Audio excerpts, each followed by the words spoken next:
오늘 본문의 말씀은 고린도전서 15장의 말씀으로 15장을 별명을 사람들이 붙였는데 그 별명은 부활장입니다. 부활에 대한 말씀을 하고 있기 때문입니다. 예수님께서는 왜 바울을 통하여 고린도 교인들에게 이 부활에 대한 말씀을 15장에서 이렇게 집중적으로 말씀을 하고 있을까? 라고 하는 것들을 우리가 생각해보고, 또한 고린도 교인들로 하여금 이 부활 신앙에 대한 말씀이 너무 급박하고 필요하기에 오늘 이와 같이 아주 긴 말씀으로 하고 계신다는 것도 우리는 깨달을 수 있습니다. 이 고린도 교회는 고린도라고 하는 도시에 세워진 교회였습니다. 고린도는 지중해 연안 국가들이 늘 왕래하면서 머물고 지나다니는 항구 도시요, 상업 도시였습니다. 많은 사람들이 이 고린도에 와서 물건을 팔고 또 물건을 사가지고 가기도 하고, 그곳에서 돈을 벌고 돈을 쓰기도 하며 많은 거래들이 이루어졌던 상업 항구 도시였습니다. 그 결과로 이 고린도라는 도시는 상당히 부유한 도시, 많은 물질이 유동되는 도시였습니다. 물질만, 돈만 이렇게 많은 거래가 있는 게 아니라 이 고린도는 또 많은 사람들이 그곳에를 거쳐갑니다. 로마인도, 유대인도, 헬라인도, 또한 이방인들도, 동양 사람들도, 그리스인들도 이 고린도라는 도시를 많이 거쳐서 가고 그곳에 머무르기도 합니다. 그렇기 때문에 이 고린도라는 도시는 문화적으로 또 종교적으로 혼합주의가 아주 성행한 도시가 바로 이 고린도라고 할 수 있습니다. 또한 이곳에는 지주계급도 있고 주인계급도 있지만 노예 하층 계급도 상당히 많이 있었습니다. 그러니까 다양한 인종, 다양한 언어, 다양한 계층의 사람들이 고린도에 살았습니다. 그러다 보니까 오늘 이 고린도라고 하는 도시에는 많은 사람들을 수용하려고 하니까 많은 종교들도 들어왔고 많은 별의별 문화들이 다 들어와 있습니다. 그러는 가운데에 고린도에는 아프로디테라고 하는 신전을 비롯해서 많은 우상을 숭배하는 신전들이 있었는데, 그 중에 대표적으로 이 아프로디테 신전은 얼마나 그 규모가 컸는지 지금도 그 규모를 비교해보면 어마어마할 정도로 그렇게 큰 규모의 신전이 있었고, 그 신전에는 여자 창녀를 1,000명이나 둘 정도로 그렇게 엄청나게 많은 사람들을 왔을 때 그 사람들에게 성적 향응을 제공하는 이런 타락한 도시, 우상숭배의 도시였습니다. 자, 그런데 이런 교회 가운데에 고린도 교회가 세워졌는데, 이 고린도 교인들이 두 가지 의문을 가지고 있습니다. 한 가지는 부활은 있는가? 라고 하는 의문이 하나요. 또 하나의 의문은 부활할 때 어떤 몸으로 부활하는가? 라고 하는 이 의문을 가지고 있었습니다. 오늘 이 시간에 이와 같은 고린도 교인들의 상황 속에서 부활의 첫 열매가 되신 오늘 예수님에 대한 말씀을 함께 나누면서 오늘 저와 여러분이 어떤 부활신앙을 가지고 있어야 될 것인가 라고 하는 말씀을 오늘 부활주일에 말씀을 나누게 될 때 오늘 우리 자신의 신앙도 점검하고 또한 부활신앙으로 새롭게 무장하는 그런 우리 모든 성도들이 되기를 주의 이름으로 축원합니다. 12절 오늘 말씀으로 돌아가 보면 그리스도께서 죽은 자 가운데서 다시 살아나셨다 전파되었거늘. 고린도 교인들에게 얘기합니다. 우리가 너희에게 복음을 전하여 교회를 세울 때에 죽은 자 가운데 그리스도가 다시 살아났다고 하는 부활의 복음을 증거해서 교회가 세워졌다. 그렇게 전파됐는데 지금 너희 중에 어떤 사람들은 어찌하여 죽은 자 가운데 부활이 없다 하느냐. 부활이 없다고 하는 사람이 고린도 교인들 안에 생겨나는 거예요. 어찌 너희가 교회가 처음 세워지고 우리가 복음을 전할 때에 부활의 복음을 전해서 너희 교회가 세워졌는데 지금 내가 얘기를 들으니 부활이 없다고 하는 사람이 어찌 일어났냐? 어찌 이런 일이 가능하냐? 라고 오히려 되물으면서 그들을 꾸짖고 있는 것입니다. 고린도 교회는 사도 바울의 2차 전도 여행 중에 복음을 전해서 고린도 교회가 세워졌어요. 부활의 복음 때문에 특별히 고린도 교회가 세워졌는데 오늘 머지않아 얼마 되지 않아서 그들은 이 부활이 없다 이런 사람이 교회 안에서 생겨났습니다. 예수님 당시에도 부활이 없다는 사람이 있었죠. 그들은 사두개인 혹은 사두개파라고 우리는 부릅니다. 오늘 사두개파에 속한 사두개인들은 부활이 없다라고 그들은 믿고 그런 주장을 했습니다. 이 사두개파 사람들이 주로 누구냐? 제사장 그룹의 계열들이에요. 교회의 지도자 그룹이에요. 그런데 그들조차도 부활이 없다 이런 생각을 가지고 있었고 오늘 고린도 교회 안에도 부활이 없다라고 하는 사람이 생겨났습니다. 디모데후서 2장 17절 18절에 보면 그들의 말은 악성 종양이 퍼져나간 것 같은데 그들의 말이 누구요? 부활이 없다고 하는 사람들, 부활이 지나갔다고 하는 그 사람들의 말은 뭐처럼? 악성 종양처럼 퍼져나갔다는 거예요. 악성 종양이 뭐죠? 암이에요. 암이 퍼지듯이 퍼져나갔다는 거예요. 그 중에 대표적인 사람이 있으니 후메네오와 빌레도가 있느니라. 오늘 그들의 주장은 18절에 보면 진리에 관하여는 그들이 그릇되었도다. 진리의 면에서 볼 때는 그들은 잘못되었다는 거예요. 삐뚤어져 있었다는 거예요. 부활이 이미 지나갔다 하므로 어떤 사람들의 믿음을 무너뜨리느니라. 그들이 부활이 지나갔다. 이젠 부활은 없는 거야. 부활은 다 옛날 얘기야. 부활이 없다는 얘기를 하는 거예요. 근데 그 주장들이 악성 종양처럼 퍼져나갔고 그들의 말이 믿음을 무너뜨리게 했다는 거예요. 부활에 대한 믿음을 가지고 있는 고린도 교인들의 믿음을 무너뜨리게 합니다. 그러면 예수님 당시에 부활이 없다는 사람도 있었고 바울 시대에도 그랬고 초대교회 시대에도 이렇게 부활이 없다는 사람들이 있었습니다. 그러면 그때만 그렇게 했습니까? 오늘날은 안 그럴까요? 마지막 때가 되어지면 점점 더 부활이 없거나 부활이 지나갔다고 하는 사람들이 생겨나게 될 것입니다. 오늘 여러분들이 요즘에 유튜브나 오늘 또 영상을 통해 많이 설교를 보고 들어요. 그러는 중에 부활이 지나갔다고 하거나 부활이 없다고 하는 설교를 들은 사람도 있을지도 몰라요. 그런 또한 앞으로 듣게 될지도 몰라요. 그러나 오늘 그런 것들은 믿음을 무너뜨리는 후메네와 빌레도와 같은 이런 주장들이라는 사실을 우리가 꼭 기억하고 지금까지 그런 걸 안 들었다고 하면 나는 교회 와서 목사님 설교할 때 늘 부활을 말씀 설교를 듣고 부활을 믿고 살라고 들었는데 아니 다 새로운 얘기가 있네. 근데 그분이 아주 엄청 높은 사람이요 유명한 사람이라고 하면 누구 말을 들어야 되겠어요? 주님이 얘기하시죠. 부활이 없다고 하는 사람이 있다는 거예요. 사도 바울을 통해서도 말합니다. 부활이 지나갔다고 얘기하는 이들은 진리에 대하여 그릇되었다. 아무리 유능하고 명예가 있고 하는 사람이라고 할지라도 부활이 없거나 지나갔다고 하는 것은 오늘 진리에 대해서 그릇된 사상이라는 사실을 우리가 분명히 깨닫고 이 부활절에 더 믿음을 견고히 하는 말도 안 돼. 그 부활을 믿는 거야. 근데 그런 사람들이 교회 안에도 일어난다는 거예요. 이게 교회 밖에 불신자들의 주장이 아니라는 거예요.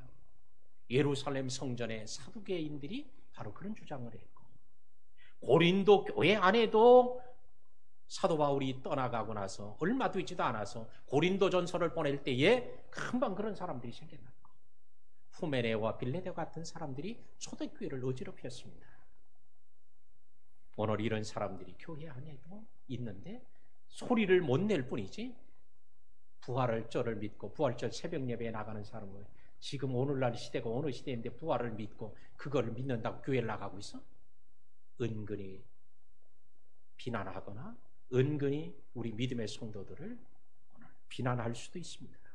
그러나 오늘 그것은 결코 바른 진리가 아니라고 하는 사실을 깨닫고 마지막 때면 점점 더 그런 일이 많아지게 될 것을 우리는 예상하고 기억하고 또한 우리는 준비해야 될 줄로 믿습니다. 이 13절에 보니까 이제 13절부터 쭉 이제 19절까지 쭉 말씀을 합니다.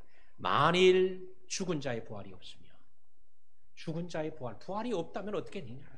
부활이 없다고 하면 그리스도께서 다시 살아나지 못했을 것이다. 부활 자체가 없는데 어떻게 그리스도라고 부활할 수 있겠어요? 만약에 부활이 없다면 그리스도도 부활하지 못했고, 만약에 죽은 자의 부활이 없다면 믿음도 헛것이라는 거예요. 우리가 지금 믿고 있는 거 다 쓸데없는 거, 헛된 것이라는 거예요. 만약에 죽은 자의 부활이 없다면 우리들은, 사도 바울은 거짓말장이고 거짓 증인들이라. 우리가 부활이 있다고 너희들에게 가서 복음을 전해서 교회가 세워졌는데 만약에 부활이 없다고 하면 우리들은 너희들에게 거짓말한 사람이야. 거짓 증인들이야.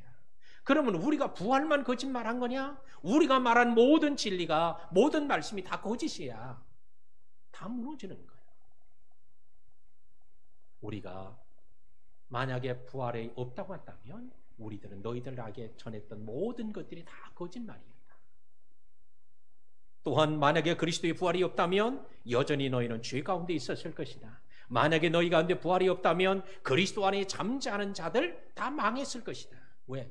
부활을 믿고 순교하기도 하고 세상을 떠나되 소망 가지고 떠났는데 부활이 없으면 그들은 다 부활 못하니까 이제 다 망한 사람들이죠. 또한 그리스도 안에서 부활이 없다고 하면 이 세상에서 우리들은 가장 불쌍한 사람, 더욱 불쌍한 사람들이다. 이 불쌍하다는 단어는 가엾은, 또 비참한 이런 뜻이에요. 그러니까 만약에 부활이 없다고 하면 우리 신자들만큼 불쌍한 사람 없다. 비참한 사람 없다. 왜? 부활을 믿고 믿음으로 살았고 충성되게 살아왔고 헌신했고 물질을 바치고 시간을 바치고 몸을 바쳐 헌신해 왔는데 부활이 없으면 다 헛된 것이에요. 가장 불쌍한 사람. 지난 한 주간 동안도 득세를 하면서 우리가 주님의 말씀을 묵상하는데 만약 부활이 없다면 그게 무슨 소용이 있어요? 득세가 무슨 소용이 있어요? 주를 위해서 헌신하고 시간 바치고 했던 모든 것들이 아무 소용이 없다는 거예요. 가장 불쌍한 사람이 되어질 것이라는 겁니다. 20절 말씀에 보니까 그러나 그래요. 우리 한번 따라합시다. 그러나라는 이 단어 접속사는 앞의 내용과 뒤의 내용이 완전히 반대되는 얘기를 할 때 그러나 이렇게 얘기를 하는 거예요. 오늘 너희가 부활이 없다고 하고 어찌해서 그런 부활이 없다는 주장을 하고 부활이 지나갔다고 하는 사람들도 있고 그래서 의심하고 하는 사람이 생겼냐. 그러나 하면서 그리스도께서는 죽은 자들 가운데서 살아나셔서 잠자는 자들의 첫 열매가 되셨도다. 첫 열매가 됐다는 거예요. 예수님께서는 죽은 자 가운데 살아나셔서 첫 번째 부활이 되셨다 이렇게 말하진 않고 첫 열매가 되셨도다 이렇게 표현하고 있습니다. 우리 한번 따라합시다. 첫 열매. 첫 열매가 되셨도다. 왜 이런 표현을 해요? 첫 열매의 비밀, 첫 열매의 놀라운 신비가 있기 때문에 그렇습니다. 첫 열매는 게네사렛 평야에서 가장 먼저 거두게 됩니다. 게네사렛 평야는 어디냐? 갈릴리 바다 북부 지방이에요. 바로 위쪽에 있는 변에 베세다, 고라신 그리고는 서쪽으로 가면 바로 가버나움이 있어요. 그 지역을 통틀어서 게네사렛 평야라고 말합니다. 이 게네사렛 평야는 화산 활동으로 인해서 땅속에 있는 용암이나 이런 흙들이 확 쏟아져 솟구쳐서 밖으로 쏟아져 나오죠. 근데 이 흙들이 어떤 거예요? 검은색 흙이에요. 검은색과 현무암이에요. 이것이 오랫동안 풍화작용을 거치면서 이게 흙이 된 거예요. 그래서 지금도 가면 그 지역의 땅이 흙이 색깔이 검은색이에요. 그게 검은색이니 거기다 씨앗을 심으면 햇볕을 많이 흡수하기 때문에 지표면에 온도가 올라가서 빨리 싹이 나고 빨리 자라고 빨리 열매를 맺는 거예요.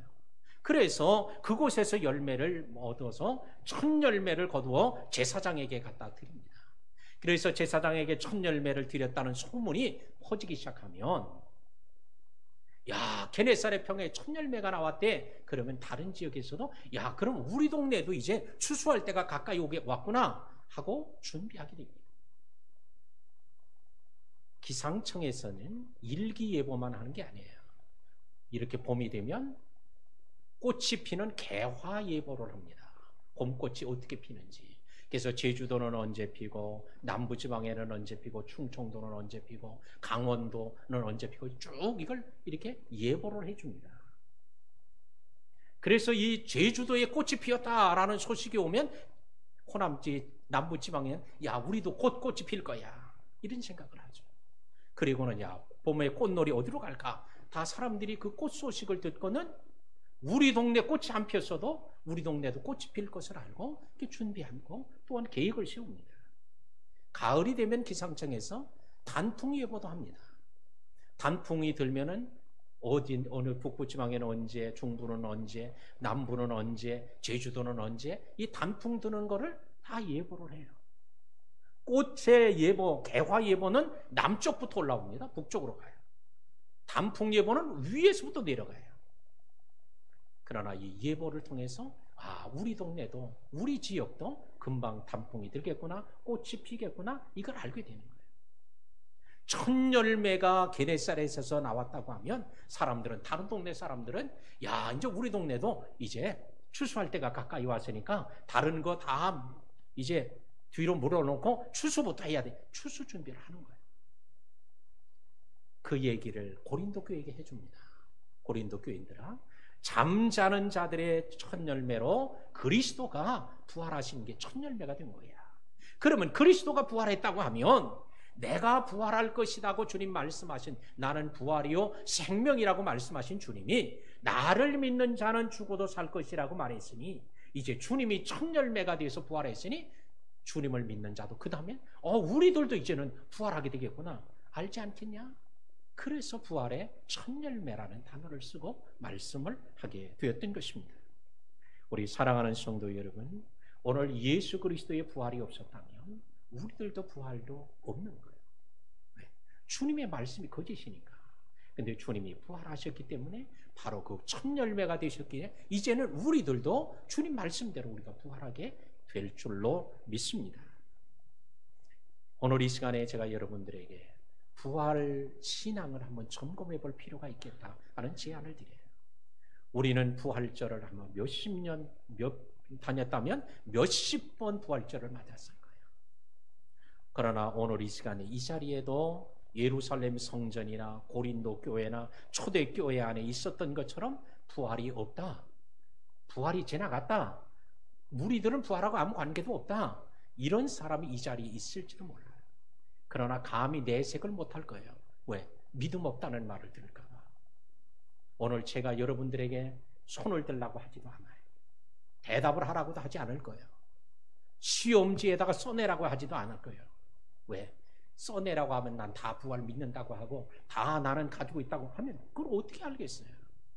그러나 오늘 여러분 자신이 알고 하나님이 아실 거예요. 오늘 이 시간에 여러분이 진짜 나는 부활신앙이 있는지, 부활신앙이 없다면 없다고 주님께 솔직하게 얘기하세요. 하나님, 나는 그렇게 교회를 오래 다녀도 직분을 맡았어도 안 믿어집니다. 나는 어떻게 부활한다는 게 믿어집니까? 안 믿어진다고 여기는 사람은 솔직하게 주님께 오늘 이 시간에 고백을 하고 돌아갔어요.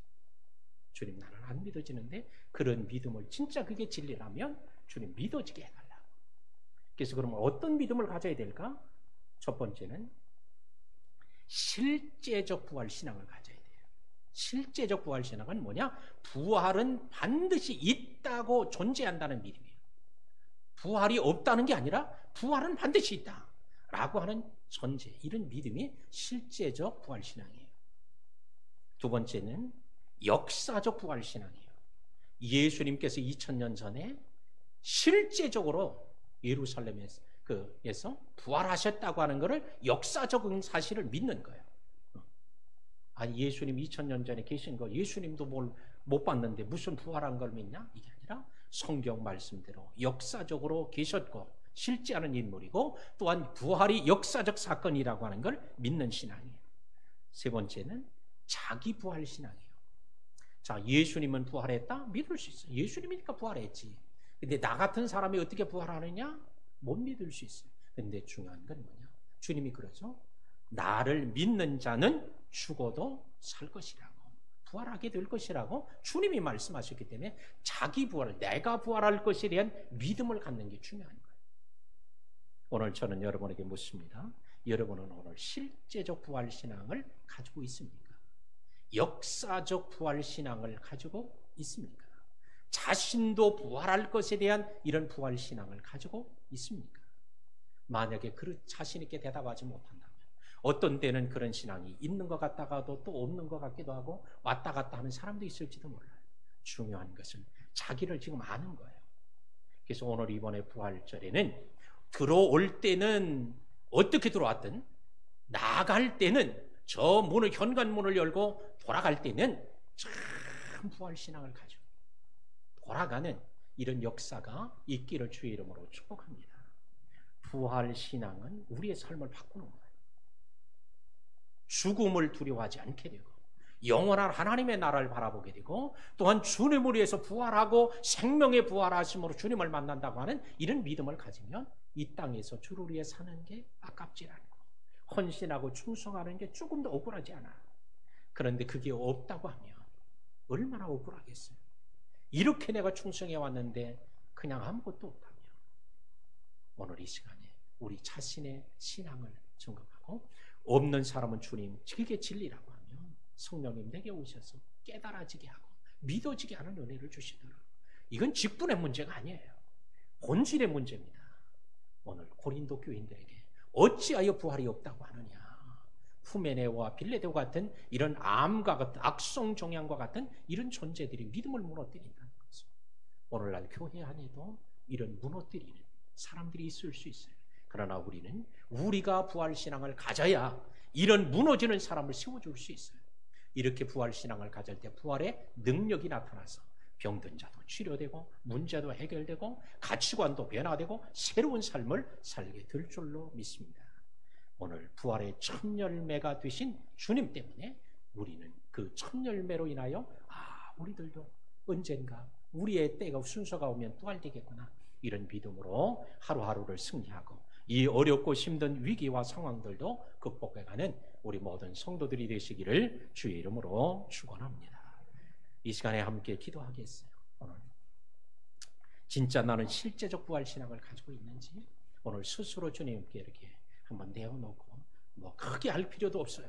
주님께 솔직하게 역사적 신앙, 부활신앙을 가지고 있는지, 나도 부활한다고 하는 자기 부활신앙이 있는지, 오늘 없으면 없다고 고백하고 그런 은혜를 주시도록, 오늘 있는 사람은 감사하고 찬양하는 시간이 되도록 우리 함께 기도하겠습니다. 할렐루야. 사랑하는 주님, 오늘 부활절은 우리는 해마다 맞습니다. 그러나 참된 부활의 신앙을 하나님 이 시간 점검하고자 합니다. 다른 사람, 우리와 함께 사는 배우자도 부모도 자식도 모를지라도 우리 자신은 이런 부활신앙을 가지고 있는지 없는지 자신을 알고 있습니다. 또한 우리 주님이 아십니다. 오늘 이 시간에 우리가 교회를 얼마나 다녔는가가 중요하지 않습니다. 오늘 주님 우리가 교회에서 어떤 직분을 받았는가, 오늘 부활신앙을 가지고 있는가, 본질의 문제에 오늘 이 시간에 직면하고 있습니다. 오늘 이 시간에 살아가는 순간 나올 때는 그냥 덜렁덜렁 나왔을지라도 돌아갈 때는 부활신앙으로 내게 있음을 발견하고 찬양하고 돌아가겠지. 오늘 주님의 은혜를 구하며 오늘 부활신앙으로 무장하고 돌아가는 귀한 시간이 될 수 있도록 주님 축복하여 주옵소서. 이 부활신앙이 우리의 삶을 얼마나 새롭게 하고 변화시키고 하나님 능력 있게 하는지를 하나님의 삶을 통하여 체험하는 기회가 될 수 있도록 역사하여 주옵소서. 거룩하신 예수님의 이름으로 기도하옵나이다.